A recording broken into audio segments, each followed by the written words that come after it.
WrestleMania 41 completely finished now. We've had night one, we've had night two. Done a review on night one. You can watch that video wherever it is on my channel. I can't do these links in that yet. I'm still trying to learn things. WrestleMania night two. Going to give you my full opinion of the show. Like, this is my opinion. I'm not going to go off what other people think or what they've said. So we're going to get started with the first match, which was for the women's world title. Obviously, the first night was the men's world title.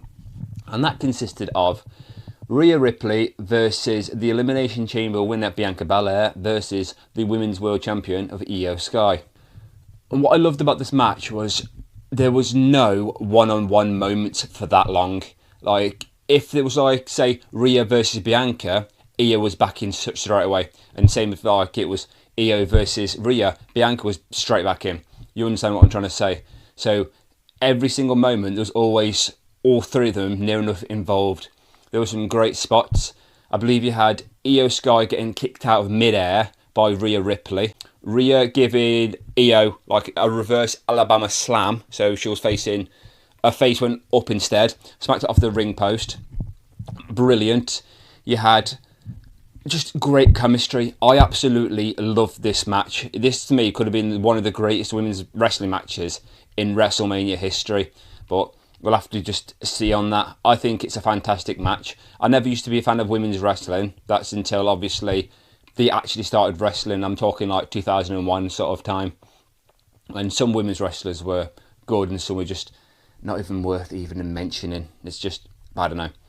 But having Bianca Belair hit the kiss of death on Rhea Ripley and then having Io Sky hit the moonsault and then pinning Bianca, I didn't think they was actually going to pin Bianca. I thought Io was going to win, and I'm glad she did. It was absolutely brilliant. But I thought they was going to pin Rhea so that they could continue saying that Rhea's never been pinned at WrestleMania.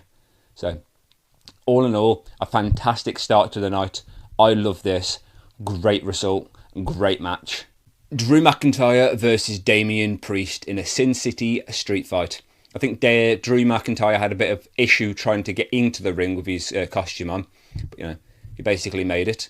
Damian Priest was trying to, you know, give respect to the person singing his music, playing the guitar of his music, and he was just like, nah mate, I'm just gonna continue playing my guitar, I'm doing my part of the job. Nothing wrong with this match. You had Drew McIntyre sending a tweet out in the middle of a match saying still bored at work. That was great. Some great spots in the match. You had Drew McIntyre going for a Claymore, but Damian Priest threw a chair. I think they kind of messed it up. So rather than like Drew just trying to sell nothing, he hits the Claymore and Damian kicks out of it. You had a Razor's Edge through a table, but it looked like Drew was going for a superplex maybe. And I was like, mate, that table's too far away. But, you know, at least it worked out for Damian Priest though. Straight into a pinfall cover, which was great. Drew kicks out. Had a Future Shock DDT onto the steel steps, which I thought, oof, that looks brutal. They used the ramp with a suplex, not in this correct particular order. But the ending of the match, I absolutely loved, because earlier on, Damian Priest wedged a chair in the middle of the actual turnbuckles between the two ropes. As he's getting back into the ring, when Drew McIntyre pushed him from the top rope, because Damian was going for an old school, through two tables, he crawls in, and then just a Claymore straight through his face, through the chair. He pulls them back, so he can't use the rope breaks, but it's no street fight, so that shouldn't have made a difference. But he still did it anyway. I think he wanted to make sure he definitely beat him clean, with no reason for people to go, oh yeah, this, that. I mean, he broke the rope break and it didn't count, it did count. Or, you know what people are like on the internet, that's how they are. And then for some reason, Damian Priest couldn't breathe after the match. But Drew's just like, I'm done, it's in a bit. So, it's a good match. Okay, it was the only match that actually involved a named stipulation, because triple threats, obviously, there's no disqualification. But I liked this match. It wasn't bad, it wasn't good. The right person won. If Damian Priest won, it just wouldn't have made sense to me. So I'm happy that Drew won. So far, 2 for 2 on good matches / great matches. Bron Breakker versus Penta versus Finn Balor versus Dominic Mysterio. I got this one wrong. Dominic Mysterio won. A fantastic choice. I just thought that him and Finn were going to work together for a bit longer and accidentally make a mistake and turn on each other. I didn't think Dom was actually going to go for it. But when he went for the 619 on to Finn Balor, he grabbed his legs, was like, what you doing? Kicked him over and got really, like, peed off at him. Bron Breakker, obviously being his usual, I'm going to destroy everything self, giving great spears to pretty much all of them, I believe. Penta looking like the Green Power Ranger. He was great in this. Fantastic WrestleMania debut. You had Carlito getting involved, breaking up the pin, going to do some move on the announce table. Bron Breakker just spearing Carlito from one announce table to another announce table, taking him out of the equation. Then you had Finn Balor taking control of the situation. He hits a coup de grace onto Bron Breakker. You think he's going to win the championship. Out comes Dominic Mysterio with a frog splash onto both of them, similar to the whole situation with the triple threat match earlier on in the night. And he wins by finning Finn Balor. I'm not changing that. A new Intercontinental Champion. My first prediction that I got wrong, but I'm happy I got it wrong though. Was it just me? Or did they swap the announce teams around? As in, when you're looking at the TV, this is what I mean, from like our view, I'm sure the Spanish commentary table was on the left, but then it was on the right. And then you also had Pat McAfee on Michael Cole's left, when he's usually on his right, and obviously the opposite way around for Wade Barrett. I don't know, but I just thought I'd bring that up. Then we had one of my greatest moments in WrestleMania history. Randy Orton versus a mystery opponent. Randy Orton comes out, we're like, who is it? Who's it going to be? Then we see the back, the curtains open, the doors, someone's back, and I was like, who's that? It's like my screen wasn't big enough, but I saw it. And I was like, and he's like, say his name. I was like, absolutely loved that moment. Fantastic. If you've seen any of my previous videos, the one where it says 5 things I want at WrestleMania, something to do with TNA was there. Okay, yeah, it's bad that Kevin Owens couldn't be there, but to me, this was just fantastic. Walks down to the ring. No, it's not a fantastic, like 20-minute classic. It's not supposed to be. Joe Hendry didn't get buried at all. It was a 3-minute match, what it needed to be. They showcased TNA and the TNA star. Joe Hendry deserves this. He got his WrestleMania moment. They didn't make him look completely weak. Randy Orton goes for his RKO straight away. Joe Hendry hits the roll-up. Tries to go for his choke slam. Randy's like, what are you doing, mate? Pokes him in the eye. Looks like he's going to go for another RKO. He reverses it into his fall-away slam. Makes himself look good, great, fantastic against the legend of Randy Orton. Spins round, does his meme, his smile. Out of nowhere, RKO. Loved it. Yeah. Would I want him to kick out the RKO? No, because it would have just gone a little bit longer and not much longer, so it wouldn't have made sense. It wouldn't have been worth it.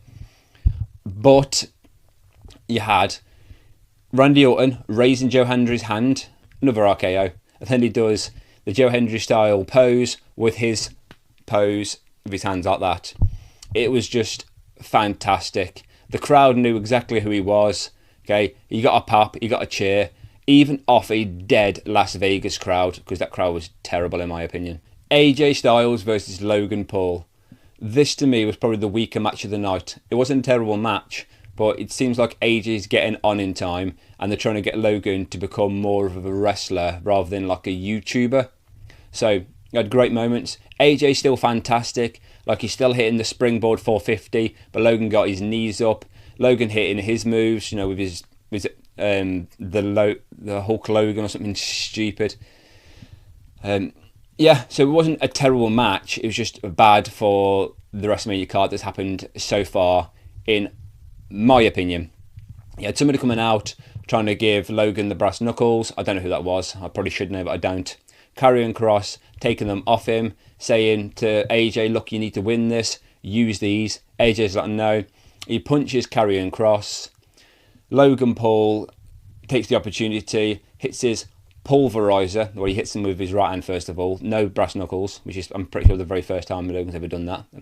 That's clearly a joke, but it might not be. Hits the pulverizer for the 1, 2, 3. Another match that I got wrong. I didn't think there was going to get AJ to lose when he's so near the end of his career and one of his last WrestleManias. But then again, he was putting over the younger talent to make them look better. We'll go from there. That kind of makes sense. So nothing terrible, but I've just seen better from Logan Paul and I've seen better from AJ Styles. Liv Morgan and Raquel Rodriguez, who are the women's tag team champions, taken on the team of Lyra Valkyria and another mystery partner, which turned out to be Becky Lynch. I've got nothing against Becky Lynch at all, but what they did to Bayley was just stupid. It didn't need to be done at all, unless you're going for a feud where it's Becky and Bayley feuding and Bayley ends up with the Intercontinental Championship or something worthwhile. If her contract's up, it wouldn't surprise me if she goes to AEW, because WWE aren't treating her the best, in my opinion, because you're giving her like a great, say, however long that gauntlet match was, and then she's going, yeah, Becky, actually, you can have it. Why? It makes no sense. Nothing wrong with the match, just a normal standard match. Okay, Becky wins by hitting the pump handle slam on Liv. Well, sorry, that was a manhandle slam onto Liv Morgan. Both win the championships. Becky's the most excited she's ever been. I've ever seen her, which is weird. Lyra becomes Lyra 2 belts, just like Becky Lynch was back in 2019 at WrestleMania 35 when she won both the titles. So, seeing where the storyline's going to go from there, great. Because I was saying I don't understand how Bayley and Lyra are a tag team if they've not really had much chemistry together. But technically they actually had 5 matches, if the gauntlet match counts. And then Becky and Lyra have never teamed together. Please correct me if I'm wrong, but they are both Irish, so maybe that makes sense. I don't understand. I'm just saying, that's my opinion on that. Then the glass breaks. Out comes Stone Cold on his ATV, quad bike, whatever they call him. Straight down to the ring, spins around, crashes into the barricade. Good job, it's actually a quite sturdy barricade. Announces the attendance for the night, whatever it was. Starts counting the actual fans, which is funny. And it ends there. Does his having a beer thing, leaves. It goes to Michael Cole, Pat McAfee, and Wade Barrett all having a beer. Obviously, you've got Stone Cold and Pat McAfee basically dribbling out everywhere. But Wade Barrett being English, he's like, no, I'm wasting this. It's good beer. He just downs it. He's like, yeah. And Wade Barrett. Yeah, so, but with Austin coming out, to me that meant there's not going to be an Austin in the main event because they've already used the pop. It wasn't needed. So then we go on to the main event. Okay, it started off okay. Like, nothing great. You know, John Cena's obviously at the very end of his career now, so they can't do everything. But they used the pace for him and Cody.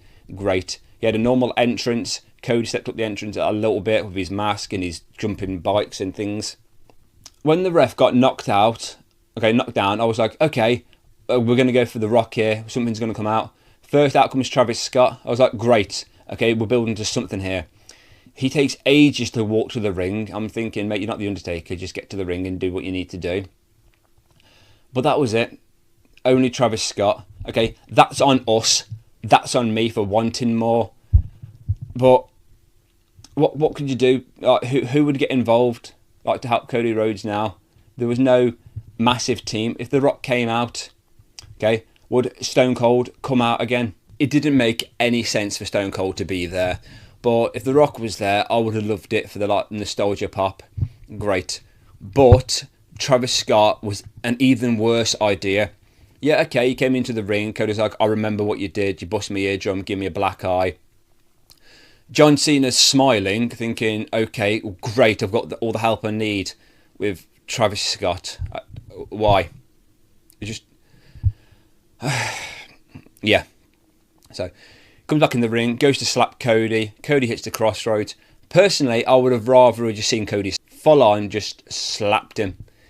Then John Cena comes back into the ring, goes to use the belt. Cody stops him. Bit of a tug of war situation. Okay. Cody rips the belt off him, goes to use it. Cena's there begging, he's pleading, doesn't want to do it. Then he kicks him in the dingle dangles. Cody's down. Cena takes his advantage, hits him with the belt, and obviously, you know, use that to win. But you had Cena kicking out of Crossroads, Cody kicking out of AAs, even a Super AA, and that's how it ends. Okay, great result. Okay, I wanted it because I know what Cody is like as a champion. I know what Cena's like as a champion, but I want to see a heel John Cena. I want to tune into Monday Night Raw and I want to see how he's going to ruin wrestling. Because if he's ruining it like that, then great, you're going to lose a lot of fans. Because that has got to be one of the worst endings to any main event, maybe even just WrestleMania.